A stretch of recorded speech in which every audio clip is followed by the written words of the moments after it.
कहानी शुरू होती है। बताया जाता है कि इंसान अपने आप को बहुत ही ज़हीन और ताकतवर बनाना चाहते थे, इसलिए इन्होंने एक ऐसा वायरस तैयार किया जिससे वो इंसानों को ज़हीन और ताकतवर बनाने की ख्वाहिश पूरी कर सके। साइंटिस्ट इस वायरस का टेस्ट इंसानों से पहले मंकीज पर करते हैं, ये जानने के लिए कि वो इंसानों के लिए सेफ भी है या नहीं। दिखाया जाता है कि जिस टाइम मंकी पर एक्सपेरिमेंट किया जा रहा था उस टाइम मंकी कंट्रोल से बाहर हो जाता है। ऐसे में जिस मशीन के जरिए वो वायरस मंकी के अंदर इंजेक्ट किया जा रहा था वो मशीन टूट जाती है और वायरस हर जगह फैल जाता है। ये वायरस दुनिया में बहुत तेजी से फैला, इंसानों के साथ साथ इसने ह्यूमंस को भी इन्फेक्टेड किया। इंसानों पर इसका बहुत बुरा असर हुआ। इन्फेक्टेड हुए इंसान या तो मारे गए और अगर कुछ जिंदा बचे तो उनका माइंड यानी दिमाग उनका साथ देना छोड़ चुका था। जबकि दूसरी तरफ एप्स यानी मंकीज पर इसका उल्टा यानी अच्छा असर हुआ। वो इंसानों की तरह ज़हीन हो गए, सोचने समझने लगे। आसान लफ्जों में ये कि अब इस दुनिया को एप्स ने इंसानों की तरह संभाल लिया है, जबकि इंसान जानवरों की तरह जंगलों में निकल गए। ना कुछ बोल सकते हैं अब वो और ना ही समझ सकते हैं। इन सभी एप्स का लीडर था सीजर, जिसकी किसी जंग में मौत हो जाती है और अब उसके मरने के 300 साल बाद हम उसके ट्राइब यानी कबीले को देखते हैं। सभी एप्स इंसानों की तरह मिलकर जिंदगी गुजारने के साथ आपस में बातें भी करने के काबिल हैं। अब इसी टाइम पर हमें मिलवाया जाता है नोवा से, जो कि इस मूवी का मेन कैरेक्टर होने के साथ साथ इस ट्राइब के लीडर का भी बेटा है। नोवा अपने दोस्तों के साथ पहाड़ियों पे जा रहा है ईगल्स के अंडे लेने के लिए। ये उनकी एक रस्म थी। सभी एप्स के पास अपने अपने ईगल्स पेट थे। अब क्योंकि नोवा भी जवान हो चुका था तो उनकी रस्म के मुताबिक उसे ईगल्स के एक एग का ख्याल रखना था, जिसमें से एक बच्चा निकलता और इस ईगल के बच्चे को पाल पोस कर ट्रेन करने के बाद ही वो नोवा का पेट बनता। यही हमें ये भी पता चलता है कि इन ईगल्स को कंट्रोल करने के लिए अपने मुंह से एक खास किस्म का साउंड निकालते हैं ये एप्स, और इस काम में सबसे ज्यादा माहिर थे नोवा के डैड यानी यहाँ के लीडर। देखने को मिलता है कि नोवा अपने लायक का बहुत ही ज्यादा ख्याल रख रहा था। उसे बेसब्री से इसमें से ईगल निकलने का इंतजार था, लेकिन शायद किस्मत को ऐसा मंजूर नहीं था, क्योंकि एक रात उनकी ट्राइब में आ जाती है एक इंसानी लड़की जो यहाँ पर खाने की तलाश में आई थी। वो यहाँ नोवा का ईगल का एग चुरा लेती है। नोवा उसे देख लेता है, जिससे बचने के लिए ये लड़की फौरन ही जंगल की तरफ भागती है, लेकिन नोवा अपना एग बचाने के लिए उसके पीछे पड़ जाता है और इस सारी भागम दौड़ी में टूट जाता है नोवा को वो एग। देखकर नोवा दुखी हुआ, इसलिए वो डिसाइड करता है कि अब वो अपने दोस्तों के साथ दोबारा पहाड़ियों पे जाएगा एक और एग ढूंढने के लिए। इससे पहले कि वो पहाड़ों से एक नया एग लेता, उसे पहाड़ों पर अपने ट्राइब के 2 एप्स जख्मी हालत में मिलते हैं। इनकी हालत इतनी खराब थी कि वो मरने वाले थे। नोवा इन्हें देखकर परेशान हो जाता है। वो इनसे पूछता है आखिर तुम्हारा ये हाल किसने किया। वो बताते हैं कि हमारी ये हालत दूसरे ट्राइब के एप्स ने की है, जो हमारी तरह मिलकर समुद्र के किनारे रहते हैं। ये जख्मी एप्स नोवा से कहते हैं कि शायद उस ट्राइब के एप्स हम जंगल में रहने वाले एप्स से नफरत करते हैं, इसीलिए हम पर हमला करके हमें बर्बाद करना चाह रहे हैं। वो उनकी तो ये भी प्लानिंग है कि वो हमारे बचे हुए एप्स को गुलाम बना देंगे और जो उनकी गुलामी से इनकार करेगा उन्हें मार दिया जाएगा। दिखाया जाता है कि समुद्री एप्स ने जंगल के दरमियान में नोवा के ट्राइब का ठिकाना भी ढूंढ लिया था। वो लोग अपने हथियार लेकर यहाँ हमला करने के लिए भी निकल चुके थे। दूसरी तरफ नोवा भी अपने लोगों को बचाने के लिए फौरन अपने ट्राइब की तरफ आता है, लेकिन उसने आने में देर कर दी। दूसरे ट्राइब के लोग यहाँ पर हमला करके बर्बादी मचा चुके थे। उनका पूरा ट्राइब, उनके घर जल चुके थे। नोवा के ट्राइब के लोगों को ये एप्स बुरी तरह मार मार कर अपना कैदी बना रहे थे। अचानक उसका ध्यान उसके डैड की तरफ जाता है, जिसे वो एप्स मारने वाले थे। वक्त जाया करते हुए नोवा अपने डैड को बचाने के लिए जाता है, लेकिन ये एप्स उसे उठाकर ही वहाँ से नीचे फेंक देते हैं, जिसके बाद वो नोवा के फादर यानी इस कबीले के लीडर को मार चुके थे और नोवा इसमें कुछ भी नहीं कर पाया था। लीडर के मरने के बाद यहाँ के सभी एप्स को समुद्री एप्स अपना गुलाम बना लेते हैं और उन्हें लेकर जाया जाता है समुद्री एप्स के लीडर के पास, जिसका नाम था अप्रोक्सिमस। वो इन सब लोगों को यहाँ देखकर बहुत ज्यादा खुश था। जबकि दूसरी तरफ नोवा के कबीले में हम देखते हैं कि नोवा के साथ उसके चंद साथी ही इस ट्राइब में बचे हैं। नोवा को जब होश आया तो उसने देखा कि उसका पूरा ट्राइब बर्बाद हो चुका है। उसके डैड भी मर गए हैं और उसके तकरीबन सभी साथियों को बंदी बनाकर वो एप्स ले जा चुके हैं। दुख में नोवा को कुछ समझ नहीं आता। वो सबसे पहले अपने डैड का फ्यूनरल करता है और उनसे वादा करता है, डैड मैं लूंगा आपकी मौत का बदला, मैं आपके मारने वालों की जिंदगी बर्बाद कर दूंगा और अपने सभी साथियों को छुड़वा कर यहाँ वापस लाऊंगा, ये वादा है मेरा आपसे। नोवा समुद्र की तरफ अपने सफर के लिए निकल जाता है, जहाँ रास्ते में उसे एक दूसरी किस्म का मंकी मिलता है। ये मंकीज असल में एप से कहीं ज्यादा ज़हीन है। ये मंकीज किताबें भी पढ़ते हैं। नोवा की किताबों के बारे में पूछने पर ये मंकी नोवा को बताता है कि इन्हीं किताबें कहते हैं, इनके अंदर बहुत से लफ्ज और तस्वीरें बनी हैं, जिस हर लफ्ज और तस्वीर का कुछ न कुछ मतलब होता है। ये मंकी नोवा को बताता है कि पहले जमाने में, सीजर के जमाने में, बहुत से मंकीज ऐसे थे जो इन किताबों में लिखी हुई चीजों को पढ़ और समझ पाते थे। नोवा से सवाल करता है कि सीजर कौन है, तो वो मंकी बताता है सीजर वो पहला मंकी था जिसमें सोचने समझने की सलाहियत थी और उसी की वजह से हम लोग एवोल्यूट हुए, यानी हमारे में भी तब्दीलियां आई और हम भी सोचने समझने और बोलने के काबिल हुए। सीजर ने ही मंकीज को ट्राइब्स की सूरत में एक साथ मिलकर रहने को कहा था। समझ लो कि वो हमारा सबसे पहला लीडर है। उसी ने हमें बताया कि एक मंकी को दूसरे मंकी को नहीं मारना चाहिए, चाहे वो इनकी नस्ल का है या नहीं है। बातों ही बातों में कि लोग अच्छे दोस्त बन जाते हैं और एक साथ बैठकर खाना खाते हैं। इसी दौरान वो लड़की जिसे हम पहले भी देख चुके हैं, नोवा के घर के पास, वो दोबारा यहाँ पर आ जाती है खाने की तलाश में। इसे देखकर नोवा गुस्से में आ जाता है। इससे पहले कि वो उसके साथ कोई बुरा सलूक करता या उसे मारता, यहाँ बैठा हुआ दूसरा मंकी नोवा को रोक देता है और कहता है कि सीजर यानी हमारे सरदार इंसानों से बहुत प्यार किया करते थे। उन्हीं को देखते हुए हमें भी इंसानों से प्यार करना चाहिए। ये लोग इस लड़की को भी खाना देते हैं और यहाँ ये मंकी नोवा को इंसानों के बारे में बताता है कि एक वक्त वो भी था जब इंसानों के पास अकल हुआ करती थी, वो भी बोल पाते थे, समझ पाते थे, लेकिन फिर वक्त गुजरा, इनकी सारी अकल चली गई और अब ये जानवरों की तरह रहते हैं। अब क्योंकि इन्होंने इस लड़की को खाना किया था, इसीलिए ये लड़की भी उनकी साथी बन जाती है। सुबह भी हो जाती है और नोवा अपना सफर कंटिन्यू करता है, जहाँ उसके सफर में अब ये लड़की और वो मंकी भी साथ था। जंगल में थोड़ा ही आगे आने पर उन्हें बहुत से और इंसान भी दिखे थे जो पागलों की तरह जंगल में खाना ढूंढ रहे थे। अचानक ही यहाँ पर समुद्री ट्राइब के एप्स आकर इन इंसानों के ऊपर हमला करना शुरू कर देते हैं, क्योंकि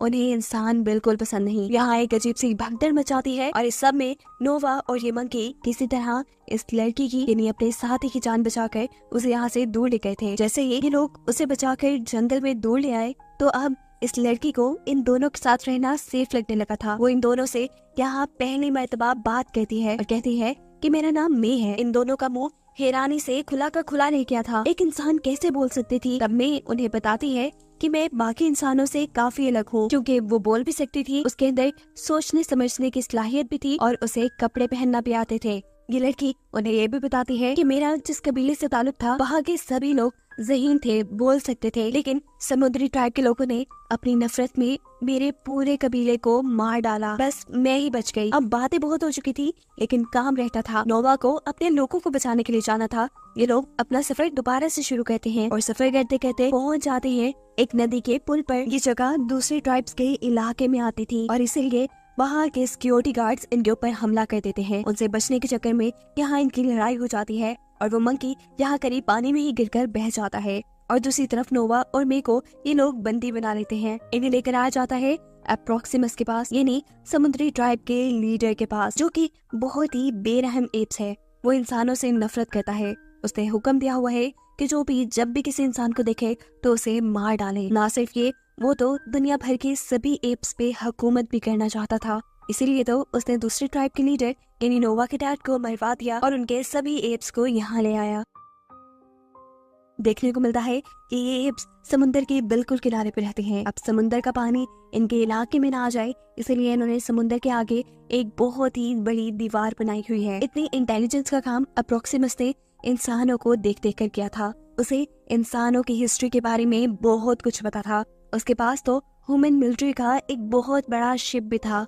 इस शिप में एक बंकर था जिसमें मिलिट्री के वेपन्स थे। इस बंकर का दरवाजा बंद है और ये हमेशा से इस बंकर का दरवाजा खुलवाने के लिए अपने बहुत से एप्स को काम पे लगा के रखता है, लेकिन रोज कोशिश करने के बावजूद भी आज तक वो इस दरवाजे को खोल नहीं पाया। लेकिन उसे उम्मीद थी कि वो एक न एक दिन जरूर इस बंकर को खोल पाएगा। इसे खोलने के बाद वो इसके अंदर से सभी हथियार हासिल करेगा और सबसे पहले उन हथियारों के जरिए इंसानों को खत्म करेगा। इंसानों को मारने के साथ साथ उसका ये भी ख्वाब था कि वो सभी एप्स को अपना गुलाम बना ले, और ये तभी मुमकिन था जब उसके पास इन वेपन्स की पावर होती। अब सवाल ये था कि अप्रोक्सिमस इतनी ज्यादा इंसानों से नफरत क्यों करता था, क्योंकि उसे ये बात मालूम थी कि पास्ट में इंसान बंदरों को कुछ भी नहीं समझते थे। वो या तो उन्हें जू के जेलों में रखते थे या अपना पेट बना लेते थे और या गुलाम बना लेते थे। उसके दिल में डर था कि कहीं अगर इंसानों के पास दोबारा से सोचने समझने की सलाहियत आ गई तो वो दोबारा से बंदरों को अपना गुलाम बनाने लगेंगे।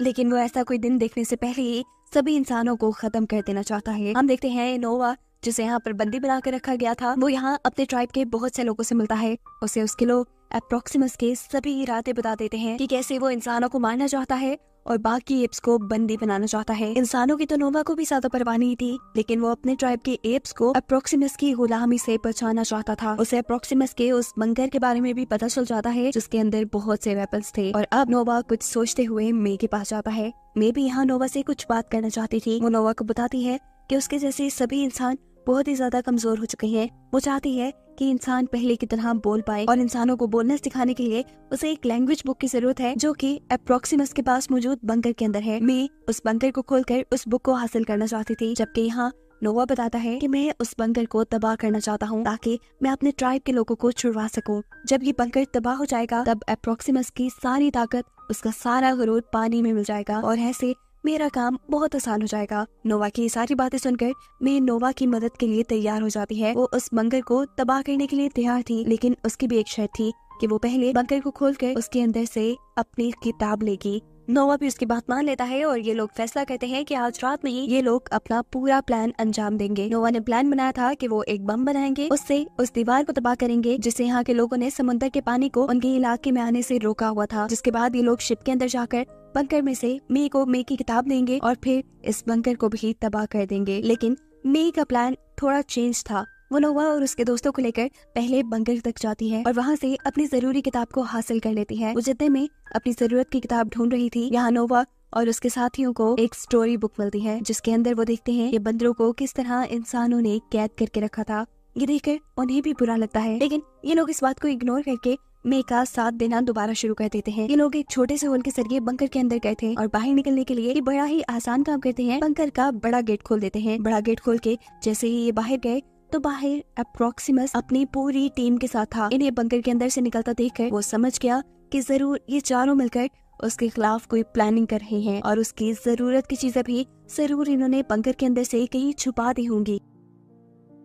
अब असल कहानी क्या है, ये सच्चाई उगलवाने के लिए अप्रोक्सिमस नोवा के दोस्त के गले पे चाकू रखवा देता है और नोवा से कहता है सारी कहानी बता देगा, नहीं तो उसकी दोस्त को मरवा देगा। इससे पहले कि कोई नोवा के साथी को नुकसान पहुंचाता, मैं उसी एप को गोली मार देती है जिसने उसे बंदी बनाया हुआ था। एप को मारने के लिए मैंने गन से शूट किया था, गन का इस्तेमाल किया था। जिस गन को देखकर अप्रोक्सिमस इम्प्रेस हो जाता है। वो मुझसे एक सौदा करता है कि मैं तुम्हें और यहाँ सभी साथियों को ऐसे ही जाने दूंगा, लेकिन इसके बदले में तुम मुझे सारे वेपन्स दे दो। लेकिन मैं भी बेवकूफ नहीं थी, वो जानती थी कि अगर अप्रोक्सिमस के हाथ हथियार लग गए तो वो दोबारा उनके पीछे पड़ जाएगा। वो किसी भी हाल में उसके हाथ वेपन्स नहीं लगने देना चाहती थी। अब अप्रोक्सिमस उसके पीछे पड़ चुका था। इससे पहले कि वो यहाँ के कुछ लोगों के साथ बुरा करता, मैं यहाँ नोवा और उसके साथी के बनाए बॉम्ब को उस दीवार के नीचे रख देती है जिस दीवार से इन लोगों ने समुद्र का पानी ट्राइब के अंदर आने से रोका हुआ था। उसके ऐसा करते ही दीवार टूट जाती है और समुद्र का पानी तेजी से उनके एरिया में आ जाता है और सभी एप्स को बहा ले जाता है। नोवा के ट्राइब के एप्स क्योंकि जंगल में रहते थे इसलिए उन्हें दरख्तों पर चढ़ने की काफी प्रैक्टिस थी। वो तो यहाँ अपने आप को बचाने के लिए दरख्तों के ऊपर चढ़ जाते हैं, लेकिन अप्रोक्सिमस के साथी सारे ही बह गए थे। अब नोवा के ट्राइब के सभी साथी जिंदा थे, इसीलिए वो अपने ट्राइब में वापस आ जाते हैं। अभी उन्होंने सुकून का सांस नहीं लिया था कि यहाँ पर दोबारा अप्रोक्सिमस एंट्री कर लेता है। वो यहाँ आकर सबसे कहता है कि तुम सब मेरे गुलाम हो और बस मेरी गुलामी ही करोगे। उसका ऐसा कहते ही नोवा को गुस्सा आया और अपना गुस्सा उसे दिखाने के लिए उसने अब अपने मुंह से वो साउंड निकाला जिससे ये लोग अपने पेट ईगल्स को बुलाया करते थे। उसकी आवाज सुनते ही सारी पेट ईगल्स यहाँ आ गई और उनके इशारा करते ही वो अप्रोक्सिमस को उठाकर वहाँ से दूर ले जाकर समुद्र में फेंक देती हैं और ऐसे फाइनली इन सब लोगों की जान अप्रोक्सिमस से छूट जाती है। जिसके बाद हमें दिखाया जाता है कि नोवा और उसके सारे साथी दोबारा से अपने घरों को बनाते हैं और यहाँ पहले जैसी सुकून वाली जिंदगी जीना शुरू कर देते हैं। मूवी के पोस्ट क्रेडिट सीन में हमें मे को दिखाया जाता है जो कि नोवा के पास आई है। नोवा मे से बहुत ही ज्यादा नाराज है क्योंकि मे ने उसे धोखा दिया था। जो बम उन्होंने बंकर को तबाह करने के लिए बनाया था, उस बम का इस्तेमाल मे ने दीवार तोड़ने के लिए किया था और इस धोखे से नोवा ने ये सबक सीख लिया था कि उन्हें कभी इंसानों पर एतबार नहीं करना और अब अपने आप को इतना डेवलप करना है कि कोई ना तो उन्हें हरा पाए और ना ही कभी उन्हें धोखा देकर कैद कर पाए। जबकि दूसरी तरफ इंसान तो अपनी ही प्लानिंग्स में थे। मे ने असल में बंकर से जो किताब उठाई थी वो कोई लैंग्वेज बुक नहीं थी बल्कि सैटेलाइट की बुकलेट थी जिसके अंदर सैटेलाइट को बनाने और उसे ठीक करने का पूरा तरीका लिखा था। मैं इस किताब को लेकर बहुत सारे इंसानों के पास आ जाती है। यहाँ हम देखते हैं कि मैं जैसे बहुत से और समझ बूझ वाले इंसान अभी भी जिंदा हैं और वो अपने आप को ताकतवर बनाने के लिए अपने ही जैसे और इंसानों से कांटेक्ट करना चाहते हैं। इसीलिए वो एक सेटेलाइट ठीक कर रहे थे। मेके इस किताब मिलने पर वो सेटेलाइट को ठीक भी कर लेते हैं और दूसरे इंसानों से कांटेक्ट भी कर लेते हैं। उनके कांटेक्ट करते ही हमें देखने को मिलता है कि दुनिया में अभी भी बहुत सारे ऐसे इंसान थे जिनके पास बोलने की, सोचने समझने की सलाहियत थी, जिन लोगों ने अब एक साथ मिलकर काम करने का फैसला कर लिया था और अपने आप को डेवलप करने की ठानी थी ताकि वो इन एप्स की गुलामी से बच जाएं। और यही बताते हुए ये कहानी यहाँ खत्म हो जाती है।